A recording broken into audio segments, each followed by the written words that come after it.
If true, this changes everything for the Chicago Bulls. While we finally have gotten the release of the 2025-2026 schedule for the Chicago Bulls, the hating has commenced as we have an NBA insider that has came out and predicted the regression of the Chicago Bulls. Hello, my name is Isaias Jackson Jr. Thank you guys so much for tuning into Bulls Digest. We got to get into all the news and notes about the Chicago Bulls' newly released schedule and, of course, the NBA insider that has predicted the regression of the Chicago Bulls. However, 67.5% of you guys are not subscribed. 32.5% of you guys are. We appreciate you guys on both sides of the field. And look, it is time to go back to school. Look, please don't leave the video. I'm telling you, look, we're in the middle of August. It's about that time. And I'm pretty sure either you or you're getting your kid or your loved one ready to go off to school. And for a bright, happy, and healthy school year, hit that subscribe button. You know it's a good luck button. Like and subscribe. And thank you guys so much for tuning into Bulls Digest. And of course, we hope you rock the school year as well. We're rooting for you, just like we're rooting for the Chicago Bulls. NBA Insider predicts the Chicago Bulls to regress in 2025-2026. Now we're going to go in this order. First, we're going to talk about his vision because he's talking about the now. He's pretty much talking about in current time why the Chicago Bulls are going to regress. And then we're going to look into the schedule because we have no idea what the roster is going to look like. And then, of course, we can make our own predictions as we go on as well. So, of course, the Chicago Bulls won 39 games last season en route to the, of course, the East 9th seed this year. For one insider predict 35 wins. The over-under line is set at 30.5 though, so that's still more than expected. That could be influenced by Josh Giddey's pending free agency status though. Either way, the Bulls may get worse. And of course, that's always going to be the pretty much the heart of contention when we're talking about Josh Giddey. If Josh Giddey's not going to be on this team, of course, the regression is going to come to the Chicago Bulls. And even then, that's coming even with a sign and trade. If you're looking at getting somebody like a Jonathan Kuminga, in my eyes, that's still a regression because now I think you've pretty much got your offense cluttered, in more ways than one. I feel like Josh Giddey, and I talk about the F word, him being the facilitator, him, of course, having the ball in his hands just leads to a whole lot of success, when the IQ is there, when the thought process is when the wheels are turning, for Josh Giddey on those days when he is going to put up 10 to 12 assists in that game. The facilitating is there. When you get in somebody like a Jonathan Kuminga, who has kind of like a similar game to a Patrick Williams. However, he's a little bit more aggressive and consistent in shooting and, of course, getting to the basket as well. There's more heart in there from what you're seeing from Jonathan Kuminga. I still see regression there because, of course, at the point guard position, who is there for you? As much as we love Trey Jones, we would definitely love to see Trey Jones back Josh Giddey, in more ways than one. Definitely wouldn't want to have Trey Jones there starting for the Chicago Bulls, and of course putting our faith and trust in the future of Trey Jones, which right now just don't think I'm ready to do over Josh Giddey, of course. So of course the Chicago Bulls might get worse. The Chicago Bulls seemingly did a lot to stay the same in the 2025-2026 season. They retained Trey Jones, are likely to bring back Josh Giddey, and swiped out Lonzo Ball for Isaac Okoro. It's virtually the same team plus Noah Osenge, who might not play that much. Exactly, we're not going to be expecting Noah Osenge to come out here just right out of the gates playing 25 minutes a game. No, it's going to take a little bit of time, and especially what we've seen with Montes Buzelis. And of course, it wasn't necessarily an uproar, but you started to see fans started to get a little vocal in terms of putting Montes Buzelis in over Patrick Williams after seeing Patrick Williams kind of not necessarily wet the bed, but you weren't really getting a lot out of Patrick Williams with what you were getting with Montes Buzelis, who was going to go out there and actually show some aggression there on the floor and actually going to find his shot and, getting into his offensive groove outside of, somebody like a Patrick Williams. So I definitely think that says a whole lot as well, but still, Bleacher Report's Andy Bailey sees a little bit of regression to an overall record of 35-47. He says in a quote, "Josh Giddey is still a restricted free agent for the Chicago Bulls, and while re-signing feels like the likeliest outcome, it's still a little odd that it hasn't happened yet," he wrote. So, yeah, and honestly, of course, the Bulls and Josh Giddey still haven't met in the middle yet. Josh Giddey, of course, still wants that $30 million or $30 million plus, a season. And the Chicago Bulls, of course, knowing that he isn't going to get an offer sheet, knowing that they aren't going to match an offer sheet to Josh Giddey, because, of course, there's not any offers for him out there in the market. Of course, they're going to play hardball, and they're trying to get him, of course, to sign to the lowest amount possible, which still is going to be $100 million. And I believe, and I like to go back to different comments, of course, in the older videos, because I do like to hear from you guys and like to hear your responses, especially when it comes to the Josh Giddey situation, because I feel like it's mixed to where a lot of teams definitely don't want to put Josh Giddey in that $100 million territory, while other teams are just ready to just give him the money right now when it's all said and done.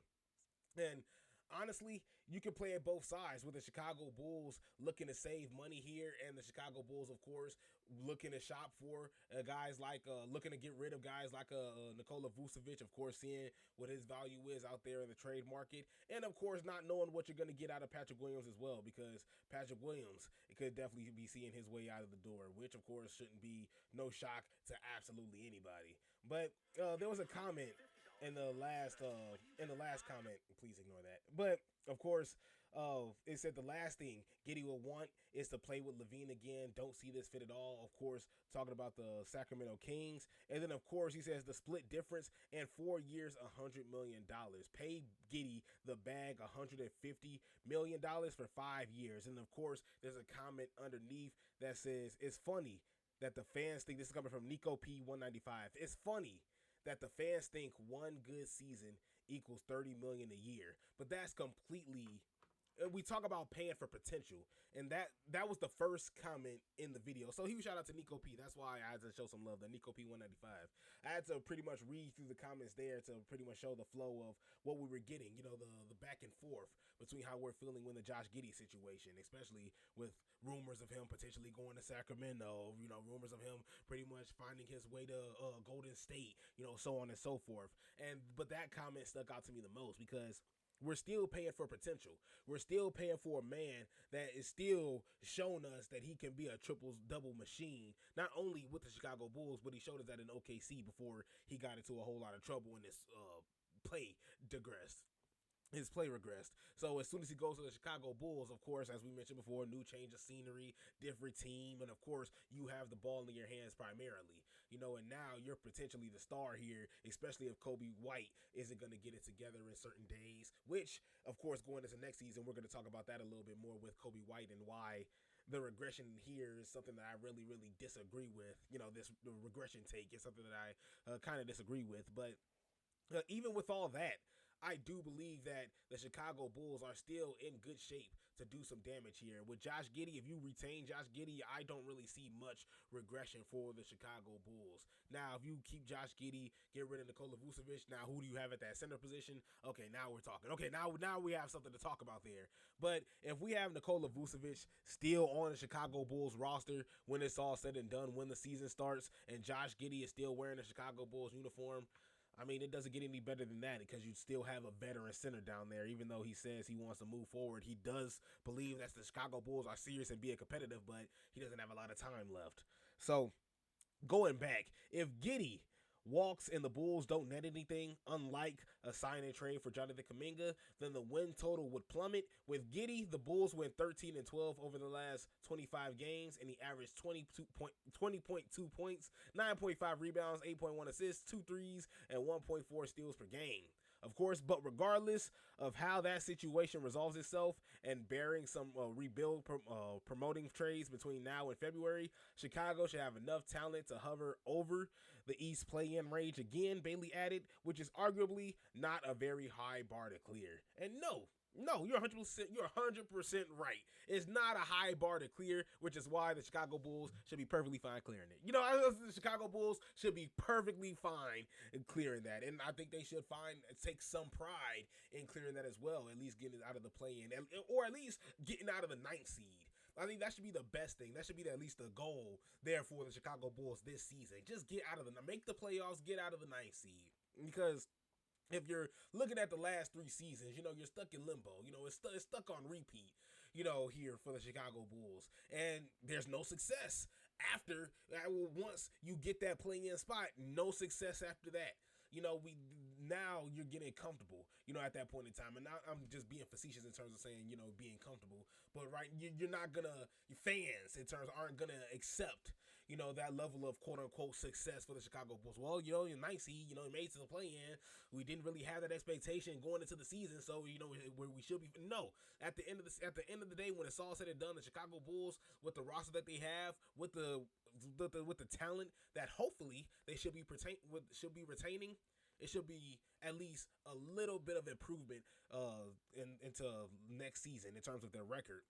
And at least getting out of that ninth seed should be the biggest goal for the Chicago Bulls, because I feel like that should be easily handled with. That should be pretty much one of the goals that should be easily worked on and easily pretty much won for the Chicago Bulls. Of course, the analyst said Kobe White is an explosive scorer. Nikola Vucevic is a steady presence inside who can also hit threes and set up his teammates. And Buzelis has plenty of upside to uncover. That should leave the Bulls well above the worst teams in the NBA, but it may not be all that exciting to barely make the play-in yet again.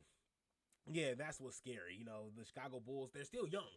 Even though we could talk about the talent that they have on this team, the Chicago Bulls are still young.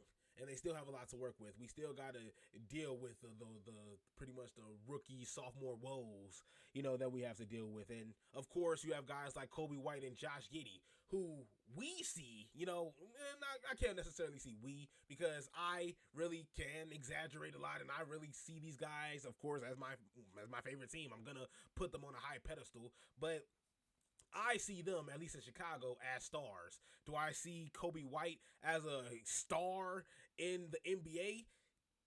He's getting there, but is he a star? No, I don't think Kobe White is a star. And you can go over and ask a bunch of fans in different teams out there. What do you think of Kobe White? Do you think Kobe White's a star? I think Kobe White has star potential. I think Kobe White is getting there. He's getting to star level, especially with the explosive end of the season that he had. Just the 30-point games, 50-point games, 30, 50, 30.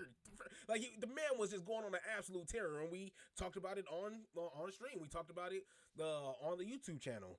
But it's just the fact of how is he going to walk into his contract year, when it's all said and done. How is Kobe White going to start and rock through the tail end of the season, rock through this season, knowing that he could potentially negotiate with the Chicago Bulls, not get what he wants, and, of course, try to see what his value is like in the open market. And the only way to get that high value, to get that high money, is, of course, to have an explosive season like you did last year. And what better way to, of course, go into your contract year than to have an explosive, of course, continuous season to last year. So, of course, Kobe White is, of course, going to be a dog, at least I believe, this season, which I said was going back to this. I think the Chicago Bulls are going to be just fine.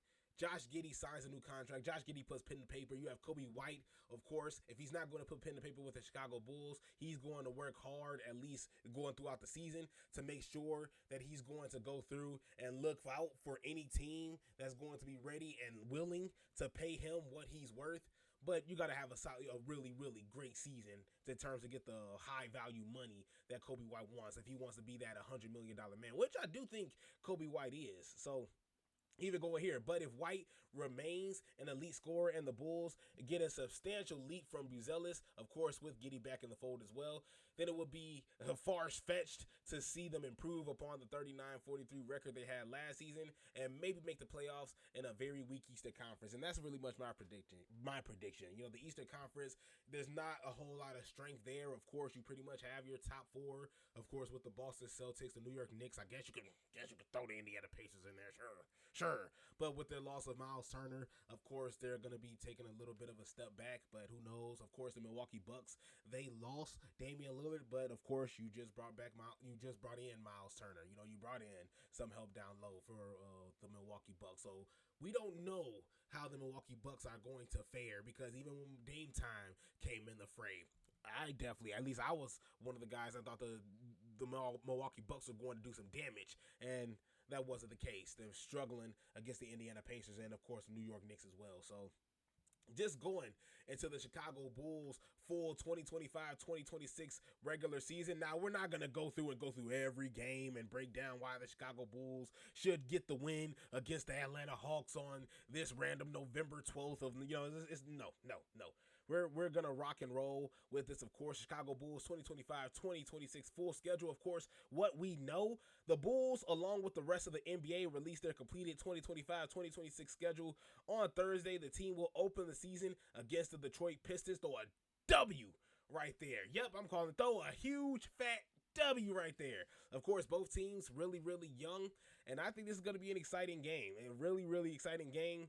I'm just putting my really, really high optimism out there for the Chicago Bulls. I just want to put a W right there in the beginning for the Chicago Bulls. The Bulls will play 3 nationally televised games. They travel to Orlando on December 1st, and that game will air on Peacock. On January 16th, the Bulls will play the Nets in Brooklyn, which will air on ESPN and the ESPN app. And finally, the Bulls and Raptors will play in Toronto in a game on February 5th and Amazon Prime. The Bulls will release its local broadcast schedule later. Of course, that's going to be something we'll be looking out for, be clamoring at the chops for as well. This year's schedule includes a 6-game homestand between the December 26th going into the new year and January 3rd. This homestand includes games against the Milwaukee Bucks, against the Minnesota Timberwolves, and a New Year's Eve tilt versus the Pelicans and Zion Williamson, and end with a back-to-back against Orlando and the Charlotte Hornets. Damn, that's a tough one. Yeah, that is going to be a tough one going into the new year, because when you're looking at it, of course, we just talked about the Milwaukee Bucks. We don't know the full extent of them, but of course, with the superstar in Giannis Antetokounmpo and Miles Turner has shown himself to be a defensive threat for years, snubbed as a defensive player of the year for years. And so we could talk about how much of a force the Milwaukee Bucks can be, but of course, as I said, we talked about that with Damian Lillard and Giannis Antetokounmpo, and you've seen the work that they put in. So the Minnesota Timberwolves, of course, they're going to be a problem. The Pelicans, who are young, and if Zion Williamson's on the court, a healthy Zion Williamson, that could be a problem as well. Orlando, young, talented, and of course, as healthy can be. That's going to be a problem. And of course, the Charlotte Hornets. Throw a fat W right there. Just throw a fat W right there, and we're gonna hope for the best right there for the Chicago Bulls. And of course, the Bulls' most significant of their 6 road trips of at least 3 games comes near the end of their season as a 5-game West Coast trip between March 5th and March 13th. The 5-game road trip features games against the Phoenix Suns, Sacramento Kings, Golden State, the Los Angeles Lakers, and the Los Angeles Clippers. Another tough one in itself, but of course, you're just hanging low on the West Coast. I do think with the Phoenix Suns, of course, they're going to be taking a huge step back. They had a gut punch that I predicted. I'm just throwing it out there. I love to brag about that. But I predicted pretty much the Phoenix Suns and how this is, you're taking a huge gamble on your team itself. You had so much youth on that team, and you throw it all away for Kevin Durant and to get some Bradley Beal and just to get some talent on this team. That just didn't pan out. That just didn't work out, and now you got to hit the reset button on your franchise here, because now Devin Booker. I think Devin Booker is gonna start to get a little bit anxious and a little bit annoyed at this situation when it's all said and done. You were this close to a championship, and now, man, yeah, this is pretty much back to the drawing board here for the Phoenix Suns. But it's not for the Chicago Bulls. Definitely not for the Chicago Bulls. If anything, it is looking up. The potential is through the roof. It's just a matter of getting these guys on the court, getting these guys some experience, and of course, getting Josh Giddey and Kobe White, of course, some veteran help as well. Any type of veteran help comes through if you're going to trade and shop guys like Patrick Williams, guys like Nikola Vucevic, because especially for Nikola Vucevic, that center position I think is a must. I gotta quote Shaq again, Shaq Barnes of the Bulls Digest channel. Are the Chicago Bulls scared of a center? That's pretty much the biggest thing. Are they scared of a center here? And right now, I think that's pretty much the biggest thing. If they're serious about moving Nikola Vucevic, I think the time is now to see what you get. I think he is and can be a valuable asset to any team vying for a playoff spot going into next season. So that should be, of course, the Chicago Bulls not necessarily number one thing. I think the number one thing should be Josh Giddey, but that should be, of course, one of the things on the Chicago Bulls to-do list that they should get moving at least before the end of the season, get the chemistry up for the Chicago Bulls. And of course, seeing if Noah Esingeh, of course, if you're becoming comfortable with him, let's see him get some stretches. Let's see him, of course, get some reps down there. And of course, we have some great work, some great talent on this roster. It's just a matter of seeing what they do and seeing how they pan out. And of course, you got Montes Buzelis, seeing how the sophomore year turns out for him as well. Kobe White going into his star/superstar season potentially. That's just me talking, but you know I gotta hype my man Kobe White up. Somebody called me my first ever video on Bulls Digest. Somebody called Kobe White my boyfriend, and look, I mean I guess I gotta wear it at this point. You know, I think this could be Kobe White's potential year to do some insane damage to the league as he did at the tail end of the season, as well as Josh Giddey. So yes, 30.5, no. 35 wins, no. Let's touch 40. Let's touch 40 for the Chicago Bulls. And if y'all think I'm tweaking, look, leave your comments down low because I love it. Look, if you guys want to trash me, I'm going to read them all. I love it. I love it. I love it. And give me your predictions. Do you guys think the Chicago Bulls are going to have an amazing start to the season? Or do you think that this is going to be a season that is going to be a little dysfunctional considering what we're dealing with here in the offseason? Thank you guys so much for tuning in, and I'll see you guys next time.